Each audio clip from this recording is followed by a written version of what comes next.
क्या आप जानते हैं, महाभारत का युद्ध धर्म या राज्य के लिए नहीं, बल्कि एक छिपे हुए श्राप और एक भयानक शक्ति को रोकने के लिए लड़ा गया था।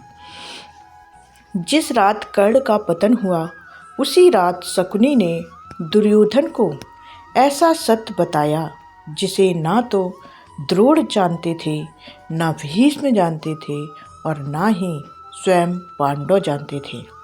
एक ऐसा रहस्य जिसे जान लेने के बाद दुर्योधन का भय क्रोध में बदल गया। कृष्ण क्यों मुस्कुराते रहे और कौन था वह व्यक्ति जिसके जागते ही युद्ध छोटा और प्रलय बड़ा हो जाता था। यह कथा है मरते हुए शकुनी के अंतिम रहस्य की, जिसे ग्रंथों ने नहीं, केवल मौन ने संभाल कर रखा है।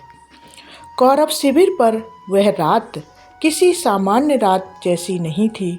ऐसा लग रहा था मानो आकाश स्वयं शोक में डूब गया हो। चारों ओर ऐसा सन्नाटा पसरा था जिसमें पराजय की गंध घुली हुई थी। रणभूमि में कर्ण का निर्जीव शरीर पड़ा रहा। वहीं कर्ण, जिसने कभी अर्जुन को बार बार पीछे धकेला था, दुर्योधन का हृदय भीतर से टूट चुकी धातु की तरह चटक रहा था। वह अकेला खड़ा था, उसकी मुट्ठियां बंधी हुई थीं, आंखों में अग्नि और अपमान का तूफान उमड़ रहा था। उसकी सांसों में बेचैनी और क्रोध का उफान था। उसी समय शकुनी धीरे धीरे उसके शिविर में प्रवेश करता है। दूर कहीं किसी शापित पक्षी की आवाज़ गूंज उठती है, मानो आने वाले विनाश का संकेत दे रही हो। दुर्योधन भारी और कड़वे स्वर में कहता है, मामा, अब भी क्या बचा है छिपाने को? मेरे श्रेष्ठ योद्धा मर रहे हैं, मेरी सेना टूट चुकी है और कृष्ण हर बार पांडवों को बचा ले जाते हैं। क्या मेरे लिए अब भी कोई राह शेष है? शकुनी कुछ क्षण तक दुर्योधन को शांत भाव से देखता रहा, फिर बोला कि वह आज वह रहस्य बताने आया है जिसे उसने वर्षों से अपने हृदय में बंद करके रखा था। एक ऐसा रहस्य जो इस पूरे युद्ध को जन्म देने वाला वास्तविक बीज है।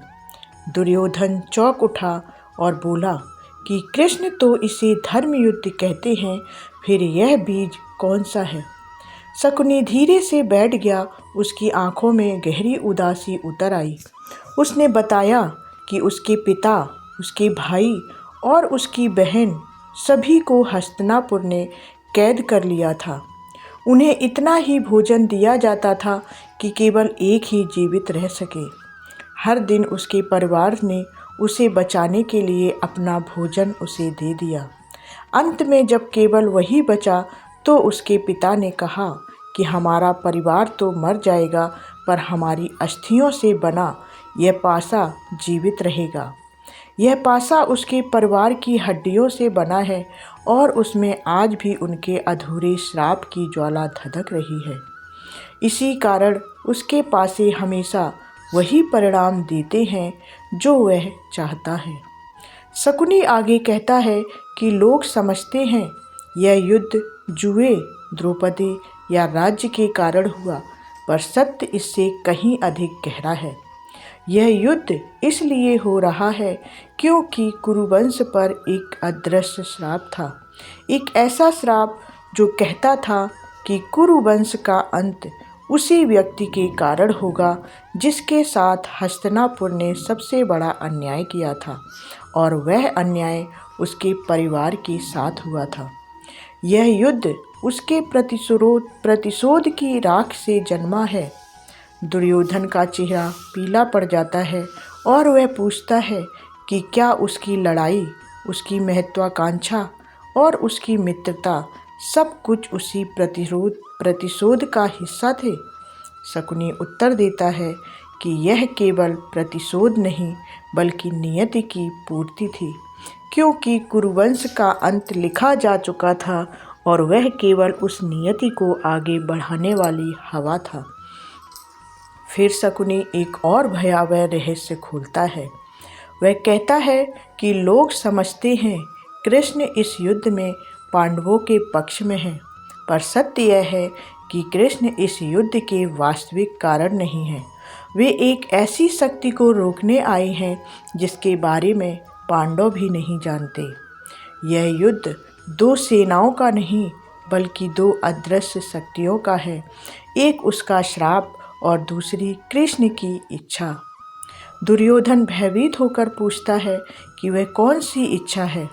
शकुनी फुसफुसाते हुए कहता है कि कृष्ण इस युद्ध के परिणाम से भी अधिक एक ऐसे व्यक्ति को रोकने आए हैं जो यदि युद्ध के बाद जीवित रहा तो पूरी पृथ्वी का संतुलन बिगाड़ देगा।